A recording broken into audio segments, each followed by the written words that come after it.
تذكر يوما كنت تعانق دمعة الفكر تناجي الله في صبر وترجو رحمة تسري. نماز کے بعد اجتماعی دعا نبی صلی اللہ علیہ وسلم سے کہیں بھی ثابت نہیں ہے، کوئی ضعیف حدیث بھی نہیں ملتی اس کے بارے میں.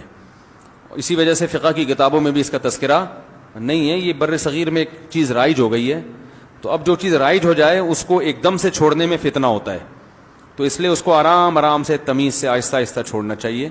جیسے میں نے اپنی مسجد میں پہلے اجتماعی دعا ہلکی پھلکی کرائی کچھ مہینے، پھر پہلے میں نے آہستہ شروع کی تو لوگ دیکھتے تھے یہ زور سے دعا کیوں نہیں مانگتے، تو ہم نے کہا پہلے سائلنٹ پہ آنے دو لوگوں کو. اجتماعی کراتا تھا لیکن آہستہ. پھر جب لوگ اس کے عادی ہو گئے اور اس کے بعد پھر میں نے اجتماعی بھی چھوڑ دی. اخپل طریقے سے مانگ رہا ہوں، یعنی ہاتھ اٹھاتا ہوں مگر نیت اجتماع کی نہیں ہوتی، اپنی پبلک اپنی مانگ رہی ہوتے ہیں، اپنی مانگ رہے ہوتے ہیں. جب یہاں اس کے لوگ عادی ہو گئے پھر اچھا پہلے تو یہ بتاتا تھا ہاتھ اٹھاتے ہوئے نا اللہم انت السلام یوں پڑھتا تھا، نیت ہوتی تھی اپنی. پھر جب لوگ اس کے عادی ہو گئے تو پھر ہاتھ اٹھاتے ہوئے پبلک کو پتہ ہی نہیں چلتا، اب ہاتھ گراتے ہوئے بھی پتہ نہیں چلتا. تو شروع میں لوگ کنفیوز ہے یار امام صاحب دعا ختم کر کے پتہ ہی نہیں چل رہا ہوتا، کوئی نہ مس کال آتی ہے نہ کوئی آواز آتی ہے. تو کچھ لوگوں نے اعتراض کیا، کچھ مڑ مڑ کے دیکھ رہے ہوتے تھے ہاتھ گرائے کہ نہیں گرائے ہیں. تو میں اسے کہتا تمہیں اس سے کیا ہے کہ میں دعا مانگ رہا ہوں کہ نہیں مانگ رہا، تمہیں اس سے کیا مسئلہ ہے، میری مرضی. تو پہلے اس پہ اعتراضات ہوئے، ہوتے ہوتے ہوتے نا یہ امام کو باہر نکالو، کسی نے کہا یہ پتہ نہیں کون سا آ گیا، یہ وہاں بھی ہے، کسی نے کہا کیا ہے. پھر جب اس کے عادی ہو گئے نا ابھی یہاں تک آ کے بریک لگ گئی ہے میری.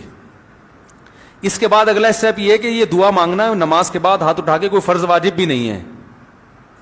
تو اس کو اتنا ضروری کیوں سمجھ رہے ہو بھائی؟ جو امام ہاتھ اٹھا کے نماز کے بعد دعا نہیں مانگتا اس کو امامت سے نکال دیتے ہیں.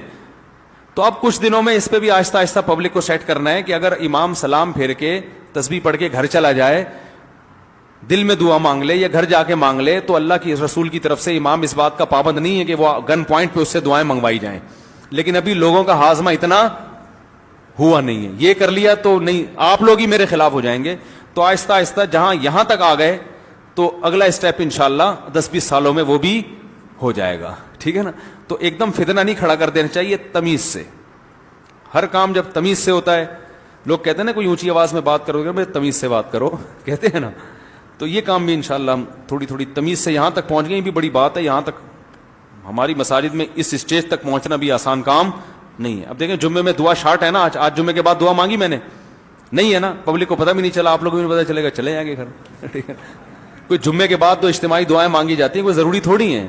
تو کوئی ایک بندہ ایسا بھی ہونا چاہیے جو یہ نہ مانگ رہا ہو، یہ بتانے کے لیے کہ وہ فرض نہیں ہے. جو اجتماعی دعا خطبے میں ہوتی ہے وہ تو سنت ہے، وہ ہو گئی. خطبے میں ہم نے دعا مانگی نا اللہم اہدنا فیمن ہدیت وعافنا، یہ ہے سنت، یہ ہم نے کر لی ہے. تو جو سنت دعا تھی وہ تو ہو گئی. اب آپ کو اختیار ہے اس کے بعد دعا مانگو نہیں مانگو. تو اس طرح سے ہم سیٹنگ